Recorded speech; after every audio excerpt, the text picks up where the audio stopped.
Bismillahirrahmanirrahim. Assalamu alaikum student.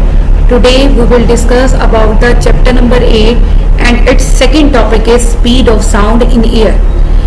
सबसे पहले तो हम स्पीड ऑफ साउंड के बारे में एक्सप्लेन करेंगे कि स्पीड ऑफ साउंड होता क्या है. Speed of sound in air जो है that is the most important long question. इसमें डिफरेंट शॉर्ट क्वेश्चंस भी बन जाते हैं और अगर ये डिटेल में आता है तो ये पूरा कंप्लीट नोट आता है speed of sound in air का.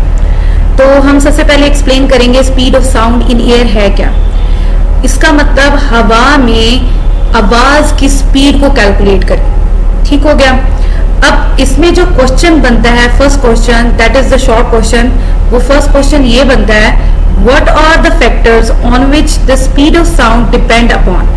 कौन से वाले ऐसे फैक्टर्स हैं जो स्पीड ऑफ साउंड पर डिपेंड करते हैं. ठीक हो गया.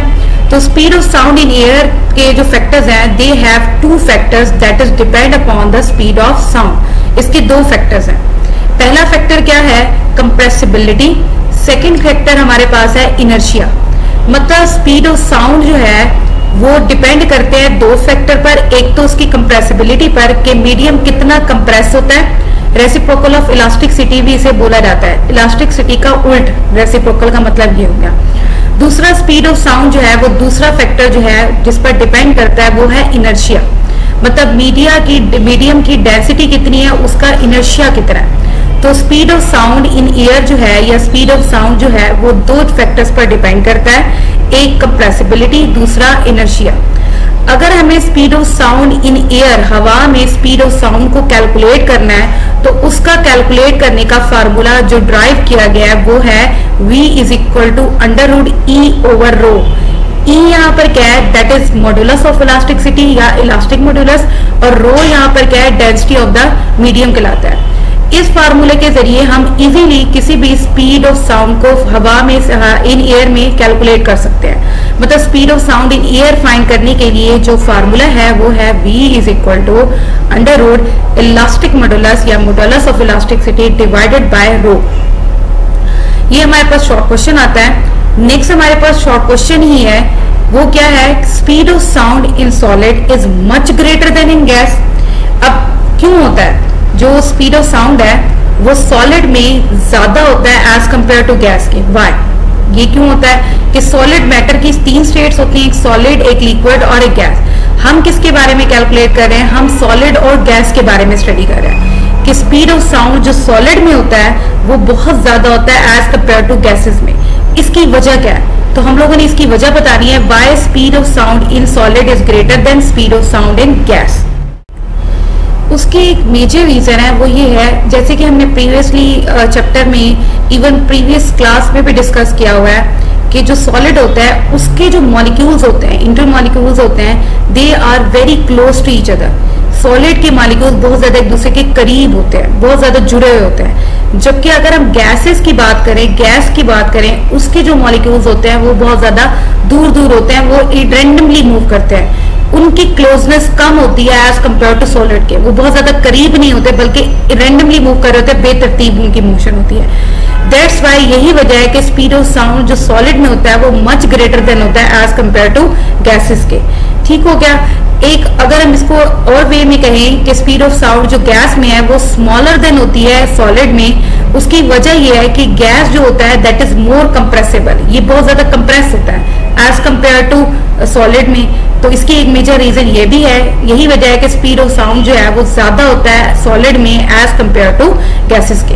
तो ये आपका शॉर्ट क्वेश्चन आ सकता है because molecules are close in solid than in gases so they respond more quickly to a disturbance. In other words so the speed of sound in gases is smaller than in solid because the gas are more compressible and thus have smaller modulus of elasticity. इसके बाद हम इसके next question की तरफ चलते हैं जो कि आपका लॉन्ग में आता है Newton's formula for the speed of sound in air. ये जो हमने अभी फार्मूला ड्राइव किया था जो मैंने अभी स्टार्टिंग में आपको बताया है जिसके जरिए हम किसी भी स्पीड ऑफ साउंड को कैलकुलेट कर सकते हैं इन एयर में. वो फार्मूला था V is equal to under root E over rho. मतलब elastic modulus divided by density. ये फार्मूला किसने ड्राइव किया था ये ड्राइव किया था न्यूटन्स ने. इसीलिए इसको नाम दिया गया न्यूटन्स फार्मूला. न्यूटन साइंटिस्ट था, उसने speed of sound in air को कैलकुलेट करने के लिए जो फार्मूला ड्राइव किया था वो था v is equal to under root elastic modulus divided by rho. तो उसने किस तरह ड्राइव किया था, पहले हम लोग उसको स्टडी करेंगे। अब न्यूटन फार्मूला जो ड्राइव हुआ था उसने किस तरह ड्राइव किया, उसने कहा हम एक पार्टिकल लेते हैं जो कि डिस्टर्बेंस पार्टिकल है, मतलब वो क्या है, डिस्टर्ब हुआ हुआ है, उसकी वेव ट्रैवल कर रही है। जब हमने उसे डिस्टर्ब किया उस पार्टिकल को तो उसकी वेव ट्रैवल करने लग गई है तमाम डायरेक्शन के मीडियम पर। अब जो डिस्टर्बेंस पैदा की, जाहिर सी बात है वो मूव कर रहा है, तो मूवमेंट हो रही है, तो उस वेव में वेलोसिटी होगी, कितनी स्पीड के साथ वो मूव कर रहा है। तो जो डिस्टर्बेंस वाली वेव होगी उसकी वेलोसिटी डिपेंड करती है डेंसिटी पर और इलास्टिक ऑफ द मीडियम पर डिपेंड करती है। ठीक हो गया, the velocity of disturbance depend upon the density and elastic of the medium. Means to say that कि अगर मीडियम की डेंसिटी बहुत ज्यादा कम होगी, लाइटर होगी, तो उसमें डिस्टर्बेंस जो है वेव में वो बहुत ज्यादा होगी। ठीक है, बहुत जल्दी जल्दी उसमें डिस्टर्बेंस पैदा होने लग जाएगी, खलल पैदा होगा। लेकिन अगर उस मीडियम की डेंसिटी ज्यादा है तो वो उसमें जो डिस्टर्बेंस है वो ज्यादा क्विकली या ज्यादा जल्दी जल्दी डिस्टर्बेंस उसमें क्रिएट नहीं होगी। यही वजह है कि वेलोसिटी जो है of disturbance of the wave depend करती है density and elasticity of the medium पर। ठीक हो गया, तो इसको हम लोग यूं करेंगे। अब न्यूटन ने जो प्रपोज किया था फार्मूला वेलोसिटी ऑफ साउंड का वो ये था v is equal to under root E over rho. तो हम इसको यूज करेंगे। तो यहाँ पे हम क्या कैलकुलेट कर रहे हैं, हम न्यूटन फार्मूला कैलकुलेट कर रहे हैं for the speed of sound in air का। तो फार्मूला जो हम यूज कर रहे हैं वो है स्पीड का v is equal to under root E over rho. E is the elastic and rho is the density. मजीद हम इसको और मजीद कैलकुलेट करेंगे, जैसे कि हमने अज्यूम करना है। लेट अस अज्यूम हमारे पास एक साउंड की वेव है जो ट्रेवल कर रही है एयर में, हवा में एक आवाज की वेव ट्रेवल कर रही है, जिसका टेम्परेचर ऑफ द एयर, जो हवा का जो टेम्परेचर है, जो कंप्रेशन करने के बाद वो कांस्टेंट है, जबकि उसकी प्रेशर जो है वो, उसका जो प्रेशर है वो चेंज हो रहा है। मतलब हमारे पास जो हवा का टेम्परेचर है वो कांस्टेंट रहेगा, जबकि हम कह रहे हैं प्रेशर उसका क्या है वो चेंज हो रहा है। Temperature will be constant but pressure will be change.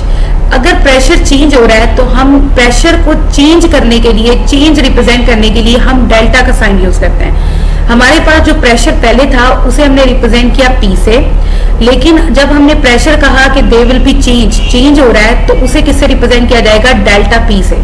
तो मेरे पास जो इक्वेशन आ जाएगी प्रेशर की वो होगी P प्लस डेल्टा P, जो आपकी स्क्रीन पे आपको स्लाइड पे नजर आ रही है। ठीक हो गया। Newton assumed that when a sound wave travel through air, the temperature of the air during compression remains constant and pressure change from P to P plus delta P. Is that clear? अब pressure change हो रहा है तो कहता है अगर pressure change हो रहा है तो उसी मुनासिबत से, उसी क्वांटिटी के हिसाब से वॉल्यूम भी क्या होगा, चेंज होगा। पहले अगर वॉल्यूम ओरिजिनल V था, चेंज इन वॉल्यूम होने के बाद क्या बन गया, V माइनस डेल्टा V। ठीक हो गया, वॉल्यूम में चेंज आ रहा है from V to V minus delta V, मतलब प्रेशर में चेंज आएगा पॉजिटिविटी में डेल्टा V, लेकिन वॉल्यूम में अगर चेंज आएगा तो वो नेगेटिविटी में आएगा माइनस डेल्टा V। हम इसको कैलकुलेट करेंगे। हमारे पास गिवन क्या क्या आ गया, टेम्परेचर आ गया कांस्टेंट, प्रेशर आ गया P प्लस डेल्टा P और वॉल्यूम आ गया V माइनस डेल्टा V। तो हम इनको यूज करके इसको कैलकुलेट करेंगे। इसको कैलकुलेट करने के लिए हम बॉयल्स लॉ को यूज करेंगे। अकॉर्डिंग टू बॉयल्स लॉ के मुताबिक हम जानते हैं बॉयल्स लॉ क्या होता है, प्रेशर और volume is equal to constant is called Boyle's law. ये हम लोगों ने प्रीवियसली स्टडी किया है। PV इज इक्वल टू क्या होता है, कांस्टेंट। अब यहाँ प्रेशर मेरे पास क्या है, P प्लस डेल्टा P, तो प्रेशर की जगह क्या आ जाएगा, P प्लस डेल्टा P, और वॉल्यूम मेरे पास यहाँ क्या है, V माइनस डेल्टा V। हम बॉयल्स लॉ में पुट कर देंगे तो इक्वेशन बन जाएगी PV is equal to P plus delta P and V minus delta V। उसके बाद ये जो हमारे पास दो हमारे पास मौजूद है मल्टी, ये वाली चीज, अब ये क्या होंगे, ये ब्रैकेट्स ओपन की जाएंगी। पहली वाली वैल्यू जो है P इन दोनों से मल्टीप्लाई होगी, फिर डेल्टा P इन दोनों से मल्टीप्लाई होगी। जब इस तरह होगा तो हमारे पास कुछ इस तरह से इक्वेशन बन जाएगी, PV minus P delta V plus V delta P minus delta P and delta V। अब ये इक्वेशन आ गई। अब क्योंकि ये डेल्टा पी और डेल्टा वी दोनों ही चेंज इन प्रेशर को रिप्रेजेंट कर रहे हैं और चेंज इन वॉल्यूम दोनों को रिप्रेजेंट कर रहे हैं, और चेंज इन प्रेशर और चेंज इन वॉल्यूम ये बहुत ज्यादा स्मॉल होगा, वेरी मिनिमम चेंज होगा, जिसकी वजह से डेल्टा पी और डेल्टा वी क्योंकि वेरी स्मॉल होगा, इसीलिए इस वैल्यू को डेल्टा पी और डेल्टा वी को हम लोग क्या कर देंगे, निगलेक्ट कर देंगे, क्योंकि वेरी स्मॉल चेंज आया, अप्रोक्सीमेशन जीरो के ऊपर। तो delta P over delta we की जगह क्या आ जाएगा, निगलेक्ट हो जाएगा, जीरो आ जाएगा। फिर यहाँ पे इक्वेशन क्या बच जाएगी, P V is equal to P V minus P delta V plus V delta P. ठीक हो गया। अब क्योंकि चेंज बहुत ज्यादा निगलेक्ट आया, इसमें एक और चीज आएगी, चेंजिंग आएगी हमारे पास। यहाँ पर अगर आप देखेंगे इक्वेशन में ये पीवी और ये पीवी है, दोनों कैंसिल हो रहे हैं, पीवी पीवी से कैंसिल हो गया। जब यहाँ से पीवी कैंसिल हो गया, यहाँ पे रिमेनिंग कुछ नहीं बचा, तो क्या आएगा, जीरो लिख देंगे। Zero is equal to remaining क्या बच गया, minus P delta V plus V delta P बच गया।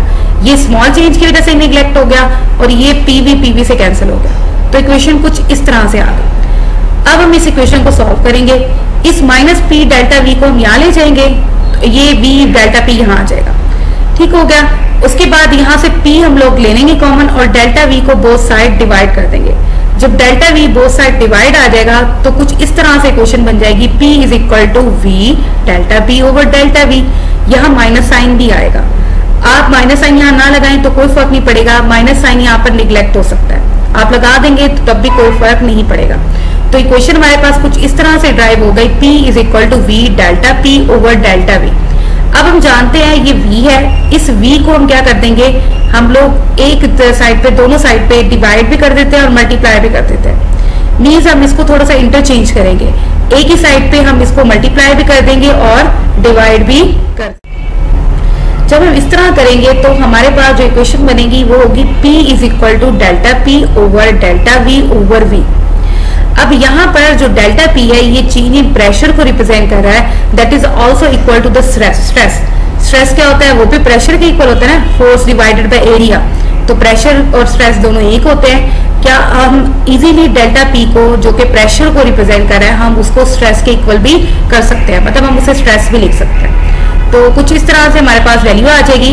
और ये डेल्टा वी ओवर वी किसको रिप्रेजेंट कर रहा है, वॉल्मेटिक स्ट्रेन को रिप्रेजेंट कर रहा है, जो कि हम लोगों ने प्रीवियसली इसको स्टडी किया हुआ है। Delta V over V is equal to volumetric strain को रिप्रेजेंट कर रहा है। तो हम क्या लिख सकते हैं, डेल्टा वी ओवर वी की जगह वॉल्मेटिक स्ट्रेन और डेल्टा पी की जगह क्या आ जाएगा, stress. We know that stress over volumetric strain किसके इक्वल होता है, इलास्टिसिटी के इक्वल होता है। तो क्या आ जाएगा, इस इक्वेशन को ड्राइव कर लेंगे, P इज इक्वल टू किसके इक्वल हो जाएगा, इलास्टिसिटी के। तो हमारे पास इस इक्वेशन में हम लोग क्या करेंगे, पुट करेंगे, तो कुछ इस तरह से इक्वेशन आ जाएगी, V is equal to under root E over rho is equal to P over rho. तो ये हमने इक्वेशन ड्राइव कर ली। ठीक हो गया। तो इस इक्वेशन को क्या नाम दिया गया है, speed of sound in air. तो फाइंड करने के लिए, कैलकुलेट करने के लिए ये निकाला जा सकता है। हम जानते हैं speed of sound in wave, अगर हवा की जो स्पीड फाइंड करते हैं वो कितनी निकलती है, वो 280 ms-1 होती है। Speed of sound in air की वैल्यू होती है, जो इस फार्मूले से हम कैलकुलेट कर सकते हैं, वो निकाली गई है 280 ms-1 मीटर पर सेकेंड। और एक्सपेरिमेंटल वैल्यू जो होती है वो होती है 332 ms-1, मतलब ये इसकी थ्योरेटिकल वैल्यू हो गई, और एक्सपेरिमेंट के जरिए जो वैल्यू निकली है वो 332 ms-1 होती है वैल्यू। जैसे कि आपके पीछे एक टेबल बना हुआ है, ये आपको नजर आ रहा होगा टेबल। इस टेबल में डिफरेंट मीडियम्स की स्पीड ऑफ साउंड की वैल्यूज डिफरेंट है। जैसे लेड की स्पीड ऑफ साउंड की वैल्यू है 1320, कॉपर की 3600 है, एल्यूमिनियम की 5100 है, आयरन की 5130 है, ग्लास की अलग है, लिक्विड में अलग है और गैसेस में अलग है। तो ये आपके एमसीक्यूज में आता है। तो आज के टॉपिक में हमने speed of sound in air calculate किया, हमने फार्मूला निकाला, किस तरह फार्मूला ड्राइव कर सकते हैं speed of sound in air का। Thank you.